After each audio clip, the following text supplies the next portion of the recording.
kulanti wanaagsan daawadayaal kuna soo dhawaada wararkii ugu dambeeyay oo idiin hayo xoghaye TV qodobada aad daawan doontaan waxa kamid ah lafta gareen oo gurmad culus ku helay Axmed Madoobe iyo ciidankii ugu badnaa oo wata gaadiid dagaal iyo hub culus oo soo gaaray duleedka Baydhabo kuwaas oo ka soo baxay dhinacaas iyo gobolka Gadow waxay idin la wadaagi doonaa xogta ugu dambeysay Cabdicasiis lafta gareen oo wada dhaqaaqyada ugu dambeysay oo doonayo inuu weerarka dambaysa kula wareego magaalada Baydhabo ee xarunta gobolka Baay Jubbaland oo si rasmi ah ula wareegtay magaalada Balad Xaawe ee gobolka Gadow iyo ciidankii dawladda halkaas ku sugnaa oo si rasmi ah ugu biiray ciidamada Axmed Madoobe iyo dharbaaxsho xoogan oo mar kale filla Soomaaliya kaga dhacday gobolka Gadow maleeshiyaadka ugu badnaa oo ka tirsan argagixisada shabaab ayna ku jiraan ajaanib tirabeele oo soo buux dhaafiyay duleedka deegaanka Janaale ee gobolka Shabeellada Hoose iyo dhaqaaqyo xoogan oo halkaas ka taagan xilli dhinaca kale diyaaradaha dagaalka ee taageerada dawladda Soomaaliya ay duqeymo xoogan ku garaacayaan aagaasi waxa idin la wadaagi doonaa xogtii ugu dambeysay iyo horjoogayaal ka tirsan maleeshiyada shabaab oo si la yaab leh loogu dilay gobolka Shabeellada Dhexe qodobadaas iyo qodobo kale ayaa saaxiibayaal daawan doontaan barnaamijkeenan intuu hawada ku jiro balse daawada inta aan guda galin fadlan ku soo biir kanaalka muuqaalkana like dhisina share gare si uu gaadho saaxiibo kale aynu ku horeynay Cabdicasiis lafta gareen hogaamiyihii hore ee Koonfur Galbeed laga eriyay ayaa haatan wada dhaqdhaqaaq ugu dambeeyay oo doonayo inuu kula wareego magaalada Baydhabo isla markaana uu dib u qabsado lafta gareen ayaa ciidankii ugu badnaa soo duldhoobay magaalada Baydhabo waxaana ila xogaal ay xaqiijinayaan in Cabdicasiis lafta gareen oo kaashanaya maamulka Jubbaland oo wada dadaaladii ugu dambeeyay oo doonayo inuu si toos ah ula wareego magaalada Baydhabo isagoo qaadaya weerarka dambaysa oo ku soo afjarayo maamulka Aadan Madoobe ee dawladdu halkaasi ay ka dhistay ila weeraryo xoogaala oo ku sugan aagaasi ayaa noo xaqiijiyay in gaadiidka ugu badnaa oo wata hubka nuuciisa kala duwan iyo markaasi boqolaal askari oo hubeysan ay ka yimaadeen dhinaca gobolka Gadow iyagoona ka soo talaabay xadka gobolka Gadow iyo gobolka Baay waxaana la soo wariyay in ciidamadaasi ay ka yimaadeen dhinaca magaalada Doolow ee gobolka Gadow ayna wateen hub culus ciidamadan lama ogeeyay hadda in si rasmi ah uga tirsan yihiin ciidanka lafta gareen isla markaana ahaayeen ciidamo hore halkaasi looga soo tagay balse ilo xoogaal ayaa xaqiijinaya in ciidamadan ay taageerayaan lafta gareen isla markaana si toos ah uga tirsan yihiin maamulka Axmed Madoobe ciidamadan ayaa sidoo kale muuqaalo ay baraha bulshada ku baahiyeen waxay muujinayaan in gaadiidka ay wataan uu yahay kii maamulka Jubbaland isla markaana ay yihiin hubka iyo sidoo kale dariiska ciidan ee maamulka Axmed Madoobe iyadoona talaabadan loo arko mid istiraatijiyadeed oo maamulka Axmed Madoobe uu ku garab istaagayo lafta gareen kulamo hore ayaa asbuucii la soo dhaafay magaalada Nairobi ku dhexmaray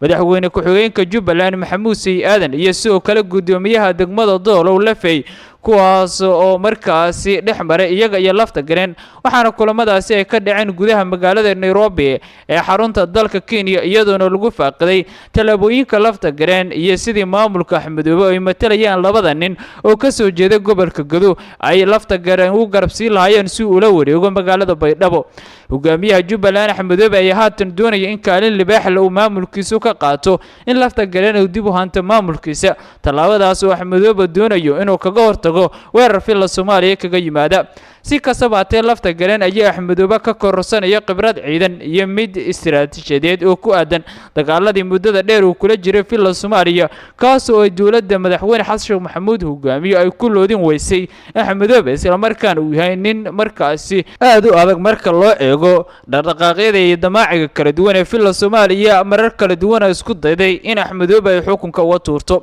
si kastaba hatee talaabooyinkan ciidan iyo dhaqaaqadan soo taraya ayaa ah markaasi kuwa daba socda weerar asbuucii la soo dhaafay ciidamada lafta gareen ay ku soo qaadeen magaalada Baydhabo kaas oo ay gudaha u soo galeen magaalada muddana ka dhex dagaalamayeen waxaana dadka ka faalooda arrimaha markaasi amniga ay sheegeen ciidanka lafta gareen ay taasi u saamaxday inay gudaha u soo galaan isla markaana uu ahaa weerarkan mid istiraatijiyadeed oo lafta gareen ku tijaabinaya awoodiisa ilaad ugu dhow ayaa xaqiijinaya in ciidamada taabacsan madaxweynihii hore ee Koonfur Galbeed Cabdicasiis lafta gareen ay weli wadaan dhaqdhaqaaqyo ciidan oo aad u culus iyadoona sidoo kale saacadii la soo dhaafay ay ku biireen ciidamo iyo gaadiid dagaal oo ka ambabaxay magaalada Baydhabo kuwaas oo hore u taageersanaa maamulka Aadan Madoobe dhinaca kale dawladda Soomaaliya ayaa si degdeg ah u amartay Aadan Madoobe inuu gaaro magaalada Baydhabo isagoo asbuucii la soo dhaafay ku sugnaa gudaha magaalada Muqdisho waxaana talaabada Aadan Madoobe ee Baydhabo ku tagay baahiyey maanta ay muujinaysaa cabsida xooggan ee laga qabo dhaqdhaqaaqa lafta gareen uu doonayo inuu magaaladaasi kula wareego xilli loo taag waayo weerarada ka imaanaya ciidamada taabacsan hogaamiyihii talada laga eriyey ee koonfur galbeed cabdicasiis lafta gareen kaas oo la soo warinayo in uu markaasi doonayo inuu mar kale xukunka dib ugu soo laabto taliyii hore ee ciidanka asluubta Soomaaliya General Shub oo isaguna adeerka lafta gareen isla markaana sidoo kale sodog u ah ayaa sheegay in markaasi uusan aadan madoobe nabad ku ladi doono inta kala wareego xukunka lafta gareen waxaana haatan ay u muuqdaan in lafta gareen iyo sodogiis ay ka dhawaynayaan hanjabaada ay u jeediyeen aadan madoobe oo ka degay garoonka diyaaradaha Baydhabo isla markaana si weyn looga dheehan karay markaasi walwalka ku aadan amni darrada soo kortay iyo dhaqdhaqaaqa ciidan ee lafta gareen ka wada duleedka Baydhabo ayaa hanjabaad u diray lafta gareen iyo markaasi taliya Shub waxa uu sheegay inay eedi doonaan dhaqdhaqaaqa iyo sidoo kale weerarada qaraska tuurnimada ay ku soo qaadayaan maamulkiisa aadan madoobe sidoo kale waxa uu sheegay inay ogol yihiin wada hadal isla markaana ay diyaar u yihiin in wax walba wada hadal lagu xaliyo isagoona markaasi sheegay in loo baahan yahay in miiska wada hadalka la geeyo aynan hadda ogolayn in qalalaase lagu soo qaado si kastaba hatee hadalka aadan madoobe ayaa u muuqan mid lafta gareen uu qaadanayo maadaama weli maamulka lafta gareen uu aaminsan yahay in isagu yahay madaxweynaha rasmiga ee maamulkaasi daawadayaal qodobo kale xasaasi ayaa inoo soo socda balse daawade haddii aad ku cusub tahay muuqaalkan like dhee kanaalkana subscribe dhee siina share gare si uu gaadho saaxiibo kale haddii aad hore noola joogtayna ku mahadsanid daawada la jaanqaadka wararka iyo barnaamijyada halkan aan ku soo gudbino maamulka Jubbaland ee hogaamiye Axmed Madoobe ayaa haatan si rasmi ah ula wareegay magaalada Balad Xaawe ee gobolka Gedo si dagaal la'aan ah iyadoona magaaladani markaasi muddo sanad ka hor looga saaray dagaal adag oo halkaasi ku dhexmaray iyaga iyo ciidamo taabacsan dawladda federaalka ee Soomaaliya Jubbaland ayaa haatan u muuqatay si rasmi ah ula wareegtay magaaladaasi kadib isdhiibidii Cabdirjanan iyo heshiiska uu la galay markaasi hogaanka ugu sarreeya maamulka Jubbaland ee Axmed Maxamed Islaam muuqaalo ay baahiyeen maamulka Jubbaland ayaa muujinaya in ciidankii dawladda Soomaaliya ee ku sugnaa xerada UK ee dhacda duleedka magaaladaasi horeyna magaaladaasi uga saaray maamulka Jubbaland ay haatan si toos ah ugu biireen ciidanka Jubbaland iyadoona ciidamada Jubbaland ay baahiyeen muuqaalo muujinaya ciidamadaasi oo la gelinayo data central maamulka Jubbaland isla markaana loo diiwaan gelinayo inay yihiin ciidamo si toos ah u hoostaga maamulka Jubbaland ee hogaamiye Axmed Madoobe ciidankan horey balad ugu sugnaa isla markaana taabacsanaa dawladda Soomaaliya ayaa waxaa taliya u ahaa taliyii nise ee dawladda Soomaaliya u magacawday gobolkaasi Cabdirjanan kaas oo dhawaan si toos ah u sheegay inuu isku dhiibay maamulka Axmed Madoobe Cabdirjanan waxa uu sheegay in ciidankaasi ay filla Soomaaliya siinin wax mushaar iyo taakula ciidan waxaana sheegay in talaabadaasi ay u horseeday inuu ka tanaasulo wax kasta oo mabda oo dawladdu ay u soo wakiilatay isla markaana la xiriiray gobolka Gedo isagoo sheegay in haatan ay ku qasabtay dantu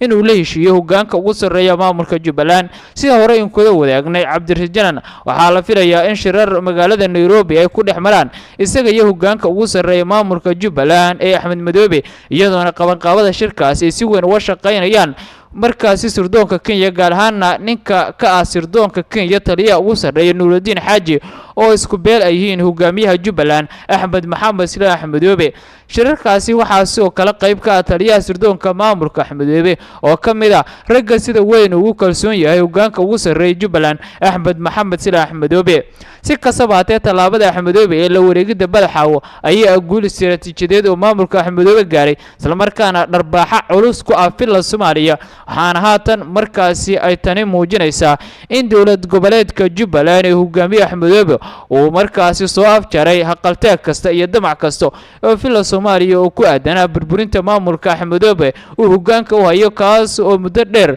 filla Soomaaliya uu kala dhaxeeyay dagaal adag wararka xogaya TV ayaa daawanaysaan maleeshiyaadka ugu badnaa oo ka tirsan argagixisada Al-Shabaab isla markaana ay ku jiraan xubno ajnabi ayaa laga soo sheegayaa inay soo buux dhaafiyeen deegaano ka tirsan magaalada Janaale ee gobolka Shabeellada Hoose wararka naga soo gaaraya deegaanka Janaale ee gobolka Shabeellada Hoose ayaa sheegaya in halkaasi laga dareemayo dhaqdhaqaaq ciidan kadib markii maleeshiya fara badan oo ka tirsan argagixisada Shabaab lagu arkayay tuulooyin hoosaga deegaankaasi. ila wareedyo lagu kalsoon yahay oo markaasi aan la hadalnay ayaa sheegay in maleeshiyaadka argagixisada shabaab ay ku jiraan dagaalyahano ajaanib ah ay soo buux dhaafiyeen tuulooyinka Ugunji iyo sidoo kale Wariiri, Busley iyo deegaano kale oo ku yaala agaarka Janaale, halkaas oo la sheegay lagu arkay tiro fara badan oo ka tirsan maleeshiyaadka argagixisada shabaab isla markaana ay ku jiraan xubno ajaanib ah. Ilaahan ayaa sidoo kale xaqiijiyay in kooxahan ay dhifaysay godad ka qoteen deegaanada Ugunji, halkaas oo markaasi ah nawaaxiga tuulada Busley oo ay kooxaha argagixisada la wareegeen horaantii 2025 markaas halkaas uu ka dhacay weerar culus oo khasaare ba'an geystay markaan ay ku dhinteen saraakiil sare oo ka tirsan dawladda Soomaaliya. kooxaha argagixisada lagu arkay deegaanadaasi ay sidoo kale ugu sheegayaan inay ku hubeysan yihiin qoryaha culus iyo gaadiidka dagaal isla markaana tiriyadooda lagu qiyaasay boqolaal dehano oo isku fidiyay tuulooyinka u dhow Janaale. dhaqdhaqaaqyadan ciidan ayaa imaanaya iyadoo sidoo kale ciidamada midowga Afrika ee ku sugan deegaanka Janaale iyo ciidanka dawladda Soomaaliya ay wadaan dhankooda iska caabin xooggan iyo diyaar garowga ay ugu jiraan ka hortagga weerarka soo kaga yimaada kooxahani. wararka laga helay deegaankaasi waxay sheegayaan in maalmihii ugu dambeeyay kordheen dhaqaaqyada ciidamada dawladda iyo kuwa markaasi Uganda ee halkaas ku sugan xilli cabsi xooggan laga qabo in kooxdu ay markaasi doonayso in isku ballaariso tuulooyinka ku dhow deegaanka Janaale ee gobolkaasi oo deegaan istiraatiiji ah. si kastaba haatee dhaqdhaqaaqan iyo sidoo kale markaasi dhaqaaqyada kooxaha argagixisada ayaa imaanaya iyadoo ciidamada sheeye ay ku sugan gudaha dalka isla markaana intooda ugu badan ay ku sugan yihiin Shabeellada Hoose ay markaasi ku hanjabeen inay ka baxayaan dalka. madaxweynaha Uganda ayaa saacado ka hor si toos ah u sheegay in ciidankiisa oo inta badan ku sugan gobolkaasi ay isaga baxayaan kadib markii uu sheegay in Villa Soomaaliya ay ka dhaga adeegtay hadaladiisa ku aadanaa in si rasmi ah khilaafka u dhaxeeya dawladda Soomaaliya mucaaradka xal waara laga gaaro. ugu dambeyntiina wasaaradda gaashaandhigga Soomaaliya ayaa faahfaahin ka bixisay howlgal lagu dilay horjoogayaal ka tirsan maleeshiyada shabaab kaas oo si la yaab leh uga dhacay deegaano ka tirsan gobolka Shabeellada Dhexe. howlgalka koowaad ayaa ka dhacay markaasi tuulada Daaro Nimca, halkaas oo lagu beegsaday goob ay ku dhumeeleysanayeen xubno ka tirsan maleeshiyada shabaab, waxaana halkaasi lagu dilay horjooga lagu magacaabi jiray Xasan Xuseen, iyadoona markaasi ay dawladdu sheegtay in ragga dilay ay ahaayeen 2 nin oo markaasi ahaa dadka deegaanka isla markaana ka soo horjeeday baad laga qaadayay. weerar kale oo isna ay fuliyeen ciidamada deegaanka ee ku sugan degmada Wargaadh ee gobolka Shabeellada Dhexe ayaa la soo wariyay in deegaanka Tawakal ay ku dileen xubno ka tirsan maleeshiyada shabaab oo ku jira horjooga sare oo lagu magacaabo Cabdullaahi Maxamuud Odowa oo ku magac dheer Fandhuud, kaas oo ilaa 2009 ka tirsanaa maleeshiyada shabaab isla markaana u qaabilsanaa dhinaca waxa ay ugu yeeraan sakawaadka. dawladda Soomaaliya waxay sheegtay in raggan dilkooda intaba ay ka dambeeyeen dadka deegaanka oo si weyn u dhibsaday isla markaana tan ay muujinayso isku dhaca u dhaxeeyo ciidamada deegaanka ee ku sugan Shabeellada Dhexe iyo sidoo kale markaasi kooxaha argagixiso oo dib u qabsaday deegaano fara badan oo dhaca gobolkaasi. gudahaan intaas wax ka wararka ugu dambeeyay kala socoteen kanaalka wararka Xukaya TV. fadlan daawada haddii aad halkan nala soo gaartay ku soo biir kanaalka muuqaalka like dhasina share gareesi u gaaro saaxiibo kale. nabadgelyo.